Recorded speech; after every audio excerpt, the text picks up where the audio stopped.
Alright guys, here's the gear today. 564 will be today's count for the Nacet, I think. The title of the video and the description there will have the accurate in case I'm off by one. Chisel Face Midnight Stag is the soap, splash, and cologne because I love it. And this is Austere August, where we're using the same stuff all month long, like this timeless 68 gap open comb stainless steel razor, the B13 knot, comfy and luxurious soft tips. I've mounted it kind of high so it's nice easy splay, and it's in a handle made by Dogwood Handcrafts and Briar Brushworks. I've had it soaking for a little while, and I need a fast shave today. And so we are going to do the slurry lather method. I'm going to load the blade in the razor. There's the Nacet.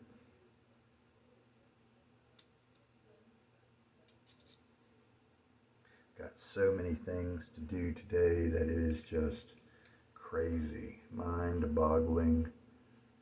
Just want to curl up and do something else. All right, get my little card out of the way so it doesn't get wet. Get my face wet.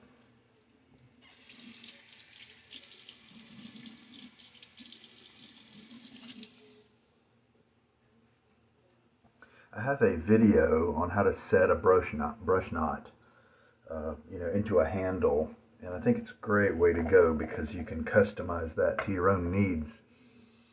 And let's load here with the typical slurry lather method. Come at it with a pretty wet knot.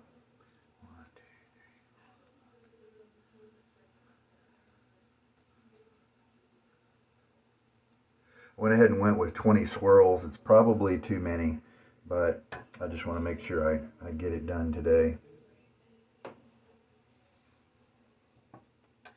And then right to my face. And so the a person commented on that brush knot video. Now this is not slurring up very quickly, is it? A little bit, but there we go.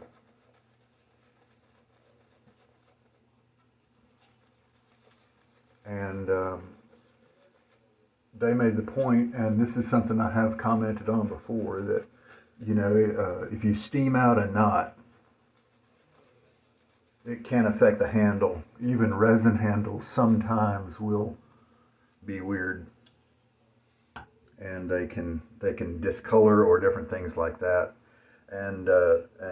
But the new information that to me at least was that when he was describing how to drill out a knot, and one way to do that is that I've always used is just to cut the hair short with whatever utility knife or tool you want to use.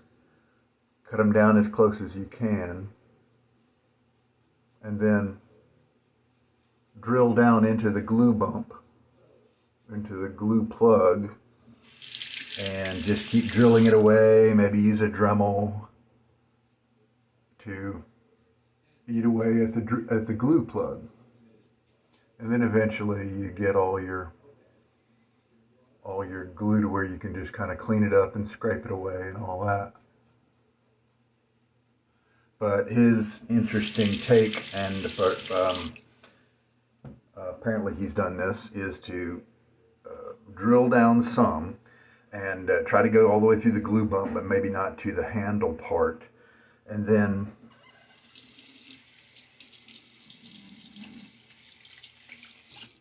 pour high percentage rubbing alcohol in it. 99% if you can find that, and let it sit. I don't remember how long he said.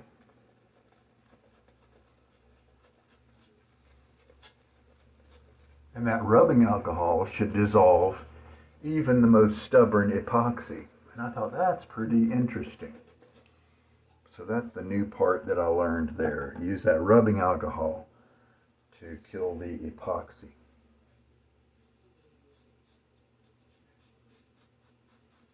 I definitely am a fan because of setting your own knots. I mean, unless you're rich, and if you get a brush that maybe not quite right, maybe just buy another brush. But most of my brushes, most of my Badger brushes have been set by me. And it's great because I can set it at the loft that I want to get the backbone or lack of backbone that I want. Many times I have set it and wished that I had set it a little higher. And with silicone, you can just pluck it out and then do it again.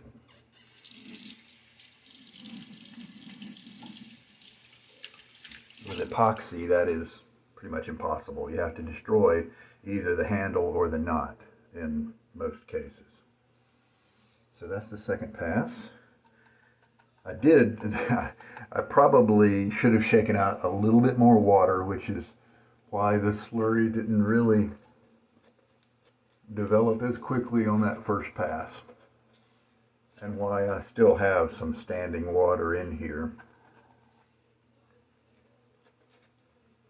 But this is a nice slippery shave.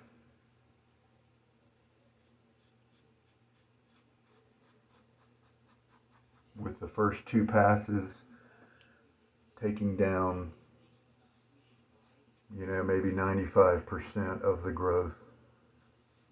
With a young blade, the first pass takes down 95%. With this one, it takes a little more.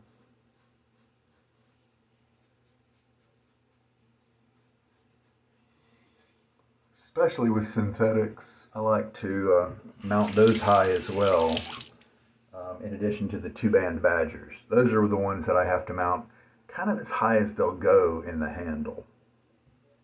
Did I get everything? Yeah.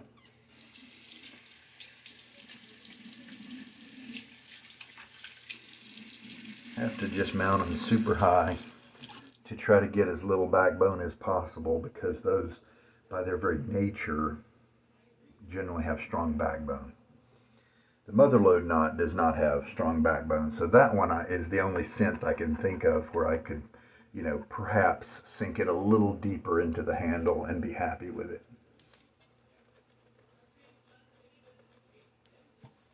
So look at that, plenty of nice slick lather, and I'm on my fourth pass, and I'll probably, maybe on my fifth pass, but I think it's 4.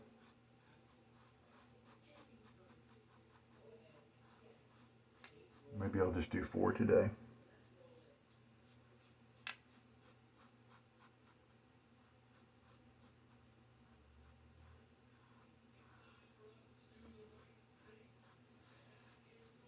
It'd be funny if we had somebody developed a shaving shirt, because as you can see, some people shave and it gets messy.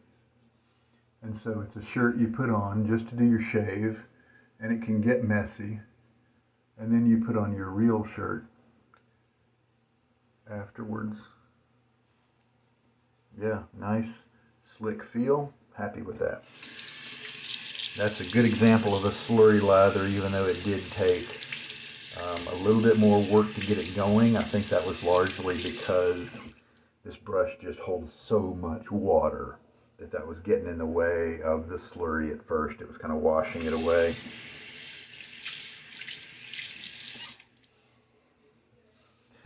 Wet shirt. All right, so final rinse. 9 minutes, 9.5 minutes. Yep, that's fast. And that's 9.5 minutes with a 5-pass shave. So obviously, you guys with younger blades are going to do it even quicker. And now with face dripping from the rinse, we've got maybe 2 days, 3 days of splash left. just see.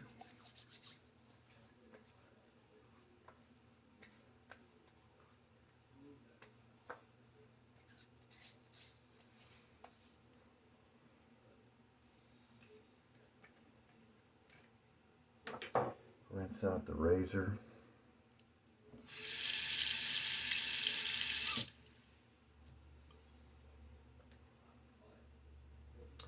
Then open up the bottle of the cologne.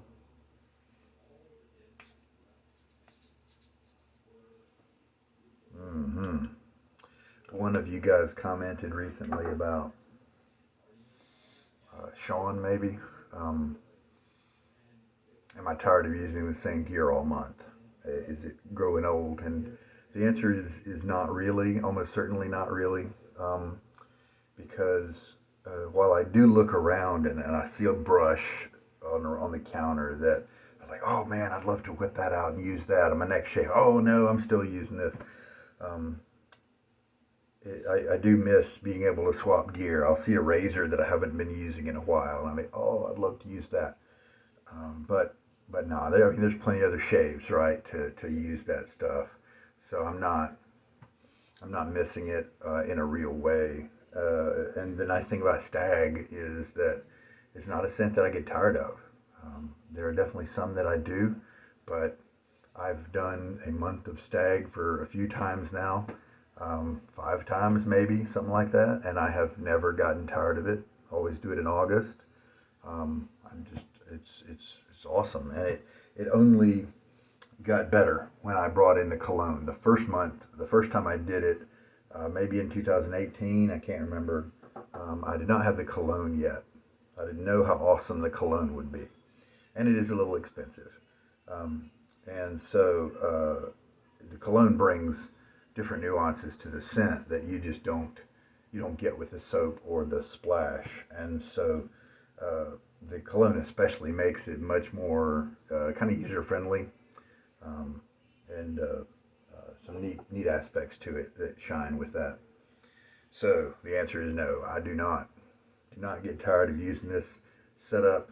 Matter of fact, I get toward the end of the month, and I almost start to miss the upcoming days when I might use something else. It's really true. And a couple times I've just gone on and used it more. And what I'll probably do is I'll keep using the Timeless and the Nacet because I want to get this razor to a point where I send it off to be microscoped and to my friend Greg, and I want to get it to a nice big number, a nice round number, and so I want to. I think 575 might be about where the blade is when I end the month. And so then another 25 shaves, almost another month of shaves, and then bam, I'm at 600. I think that's a nice round number to send it off. And let's see what it looks like when you take a blade and shave with it on one side for about 600 times. I'm interested to see the blade profile. Is it to one side? Is it just rounded? What is the profile going to look like? It may really tell us some good info, maybe. All right, guys, thanks so much for watching. This is Sugar Daddy Shave with a slurry lather that hopefully helped you guys out in case you are pressed for time and need to put one of those out. Great slickness from this soap. This is the best slickness that I get from the Chiseled Face OG tallow base. It is definitely the top for that particular base, and pretty much every other soap base I have will work with this method, and I've tried 30 different bases. So there we go. Take care now. Bye.